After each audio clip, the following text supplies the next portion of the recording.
இன்றைக்கி நம்ம பன்னீர் பட்டர் மசாலா எப்படி செய்யலான்றத இந்த வீடியோவில் பார்க்கலாம். அதுக்கு ஒரு பேனில் கீ ஆட் பண்ணிக்கோங்க. அது ஆக்சுவலி இந்த ரெசிபி வந்து பட்டர் தான் போடுவாங்க. இன்றைக்கி நான் கீ ஆட் பண்ணி செஞ்சுருக்கேன். நீங்கள் பட்டர் ஆட் பண்ணிக்கோங்க. கீ ஹீட் ஆனதும் கசகசாவும் சோம்பும் ஆட் பண்ணிக்கோங்க.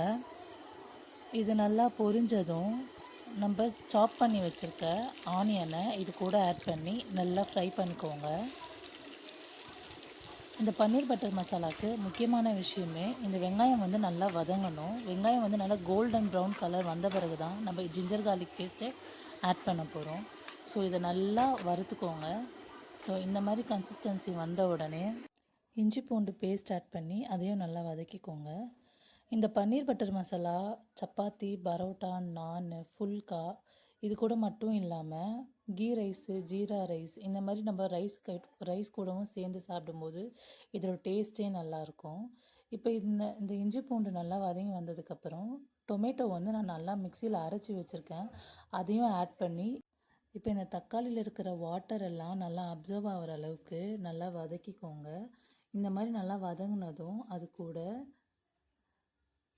ரெட் சில்லி பவுடர், காஷ்மீரி மிளகாத்தூள் அண்ட் டர்மரிக் பவுடர், கொஞ்சோண்டு சால்ட் ஆட் பண்ணி இந்த மசாலா கூடவே நல்லா வதக்கிக்கோங்க.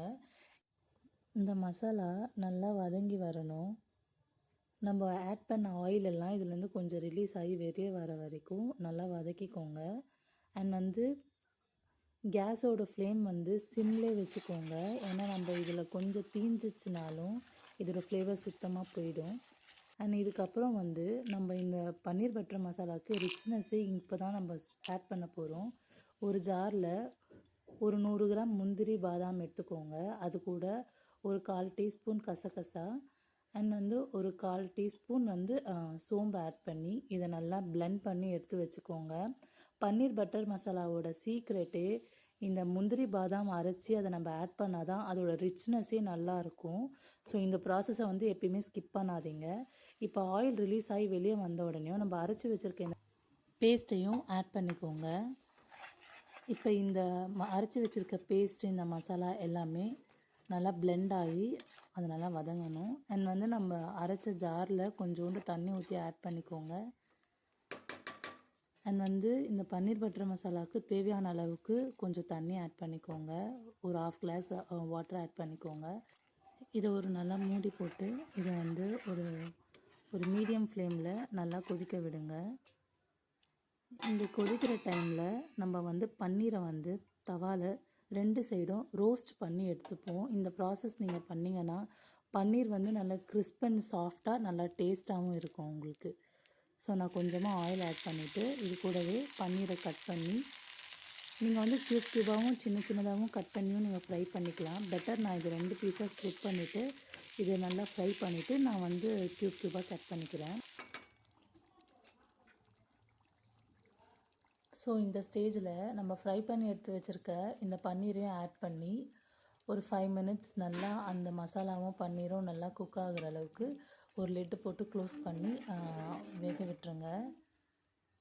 இப்போது இந்த பன்னீர் பட்டர் மசாலாவில் நம்ம ஆட் பண்ணியிருக்க கீ அதுவே செப்பரேட் ஆகி வெளியே வரும். அந்த டைமில் நம்ம கஸ்தூரி மேத்தி ஆட் பண்ணணும். இந்த கஸ்தூரி மேத்தி நீங்கள் பன்னீர் பட்டர் மசாலான்னு இல்லை, நீங்கள் சிக்கன் ஃப்ரை பண்ணாலும் இல்லை பாலக் பன்னீர் எது ஒரு சைட் டிஷ் பண்ணாலுமே நீங்கள் இந்த கஸ்தூரி மேத்தி ஆட் பண்ணிங்கன்னா அதோடய ஃப்ளேவர் சூப்பராக இருக்கும். ஒரு மாதிரி பிட்டரியான ஒரு ஸ்வீட்னஸ் இருக்கும். ஸோ அந்த கஸ்தூரி மேத்தி மட்டும் நீங்கள் ஆட் பண்ண மறந்துடாதீங்க. ஸோ இந்த மாதிரி நல்லா எண்ணெய் பிரிஞ்சு வந்த உடனே இந்த கஸ்தூரி மேத்தி ஆட் பண்ணிவிட்டு ஒரு மிக்ஸ் கொடுத்துருங்க. இப்போ பார்த்தீங்கன்னா உங்களுக்கு பன்னீர் பட்டர் மசாலா ஆல்மோஸ்ட் ரெடி. இப்படியே கூட நம்ம பன்னீர் பட்டர் மசாலா சர்வ் பண்ணலாம். நான் கொஞ்சம் ரெஸ்டாரண்ட் ஸ்டைல் பண்ணலாம் அப்படின்ட்டு இன்றைக்கி நான் ஃப்ரெஷ் க்ரீம் ஆட் பண்ணியிருக்கேன். ஃப்ரெஷ் க்ரீம் கம்பல்சரி ஆட் பண்ணணுமான்னு கேட்டால் கிடையாது. நான் ரெஸ்டாரண்ட் ஸ்டைல் ஃபாலோ பண்ணணும் அப்படின்றதுக்காக நான் ஃப்ரெஷ் க்ரீம் ஆட் பண்ணியிருக்கேன். இது எந்த டேஸ்ட்டும் டிஃப்ரெண்ட் ஆகாது. என்னென்னா ஒரு க்ரீமியாக இருக்கும், அவ்வளோதான். மற்றபடி டேஸ்ட் எல்லாமே ஒரே மாதிரி தான் இருக்கும். நீங்களும் ஒரு முறை ட்ரை பண்ணிவிட்டு இதோட அவுட்புட் எப்படி வந்துச்சுன்னு எனக்கு கமெண்ட் பண்ணுங்கள். அண்ட் டுடே நான் வந்து எங்கள் வீட்டில் வந்து கீ ரைஸ் பண்ணியிருந்தேன். ஸோ கீ ரைஸோட இந்த பன்னீர் பட்டர் மசாலா காம்பினேஷன் உண்மையிலே செம்மையாக இருந்தது. ஒரு முறை நீங்களும் செஞ்சு தான் பாருங்களேன். இதே போல் வீடியோஸ்க்கு என்னோடய சேனலை சப்ஸ்கிரைப் பண்ணுங்கள், ஷேர் பண்ணுங்கள், லைக் பண்ணுங்கள் அண்ட் கமெண்ட் பண்ணுங்கள். தேங்க்ஸ் ஃபார் வாட்சிங்.